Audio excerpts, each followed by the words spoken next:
فرمایا کہ وَإِذَا مَسَّ الْإِنسَانَ الضُّرُّ دَعَانَا لِجَنبِهِ أَوْ قَاعِدًا أَوْ قَائِمًا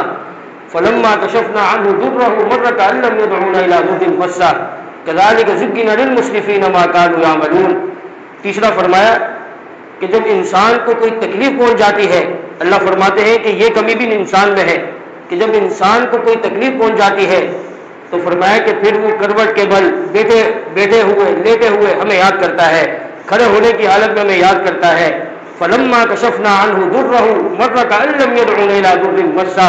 فرمایا کہ جب ہم اس تکلیف کو اس سے دور کر دیتے ہیں تو پھر وہ اس طرح بن جاتا ہے کہ گویا کہ اس نے کبھی کسی تکلیف نے ہمیں پکارا ہی نہیں، کسی تکلیف میں ہمیں پکارا ہی نہیں، یہ اللہ تبارک و تعالیٰ فرماتے ہیں۔ اور یہ مشاہدات اس طرح ہوتا ہے، جب کوئی حادثہ، کوئی واقعہ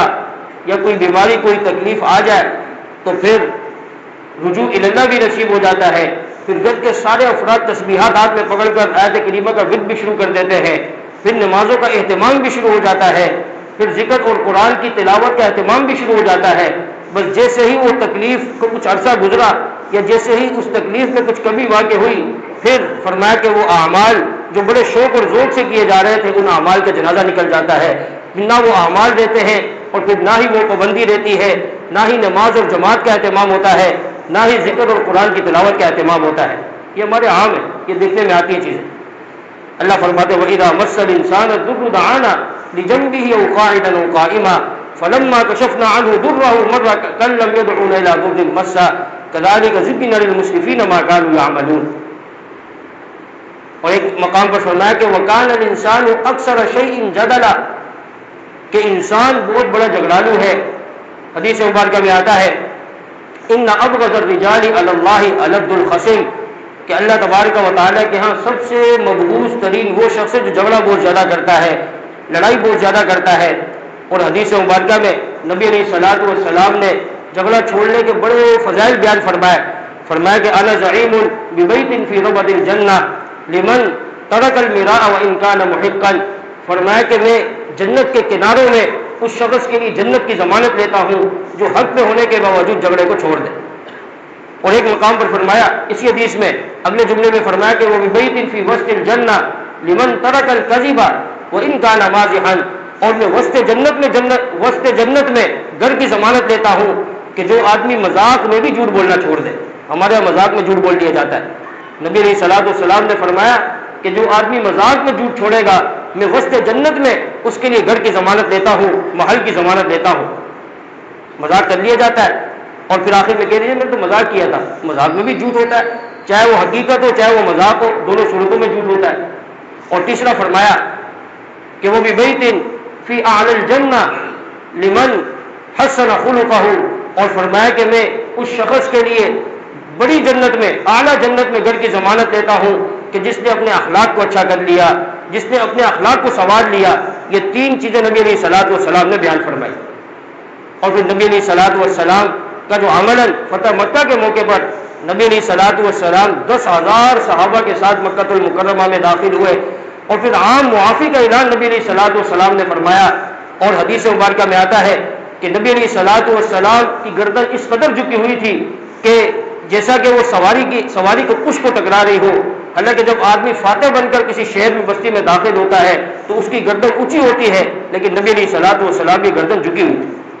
اور عام معافی کا اعلان فرمایا کہ جس شخص نے اپنے گھر کا دروازہ بند کر لیا اس کے لیے بھی معافی، جس شخص نے اپنے ہتھیار کو رکھ دیا اس کے لیے بھی معافی، جو شخص ابو سفیان کے گھر داخل ہو گیا اس کے لیے بھی معافی، عام معافی کا اعلان فرما دیا۔ تو فرمایا کہ وَكَانَ الْإِنسَانُ أَكْثَرَ شَيْءٍ جَدَلًا، کہ ایک نقصان اور کمی یہ ہے کہ انسان بڑا جھگڑالو ہے۔ اور چوتھا فرمایا کہ إِنَّ الْإِنسَانَ لِرَبِّهِ لَكَنُودٌ، کہ انسان بڑا بخیل ہے، انسان بڑا تنگ دل ہے، یہ بخل کرتا ہے۔ اللہ تبارک و تعالیٰ نے فرمایا کہ یہ بخیل فطرتاً، یہ بخیل بخل کرتا ہے، خرچ نہیں کرتا، یہ بخل کرتا ہے۔ اور صحابہ کرام رضوان اللہ تعالی علیہم اجمعین نے نبی علیہ الصلوۃ والسلام کے ایک اشارے پر اور نبی علیہ الصلوۃ والسلام کے ایک فرمان پر کس قدر مال اللہ تبارک و تعالیٰ کے راستے میں خرچ کیا، احادیث مبارکہ میں واقعات ملتے ہیں۔ ایک موقع پر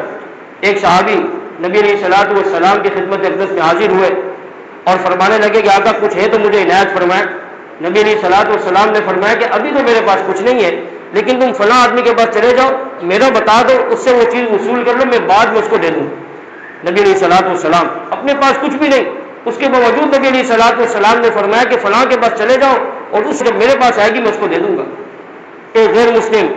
نبی علیہ الصلوۃ والسلام کی خدمت میں آیا اور کہنے لگا کہ حضرت مجھے کچھ عنایت فرما دیں۔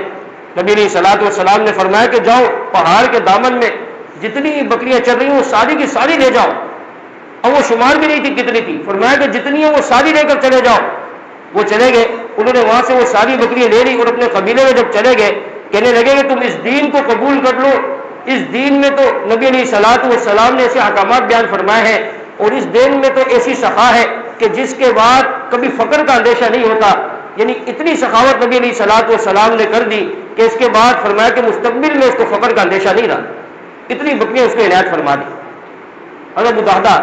رضی اللہ تعالی عنہ آیت مبارکہ نازل ہوئی، من ذا الذی یقرض اللہ قرضا حسنا،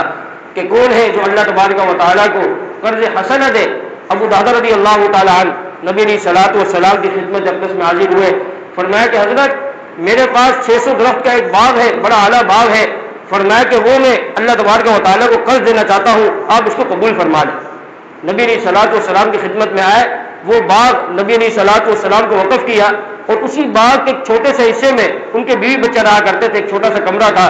باہر ہی کھڑے ہو کر آواز لگا دی، اپنی بیوی کو آواز لگائی، فرمایا کہ باہر آ جاؤ، اب یہ باغ میرا نہیں رہا، میں نے اللہ تبارک و تعالیٰ کو قرضہ دے دیا ہے۔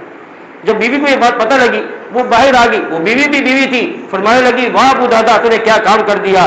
آج کی طرح نہیں تھی کہ وہ زیادہ خرچ کر دیا، ایسا نہیں کرنا چاہیے تھا، یہ تو مولیوں کی باتیں ہیں خرچ کرنے کی، بس تھوڑا بچا لو، سارا خرچ نہ کرنا، کل کو بچوں کا مستقبل ہے، بچوں کی شادیاں کرنی ہے، پھر کہاں سے پیسے لائیں گے، وہ شادی حال کا اتنا خرچہ ہے، بیٹی کے جہیز کا اتنا خرچہ ہے، پیسے کہاں سے آئیں گے، وہ مستقبل کی پلاننگ نہیں تھی، بس آیت مبارکہ نازل ہوئی، اللہ تبارک و تعالیٰ کے راستے میں خرچ کر دی،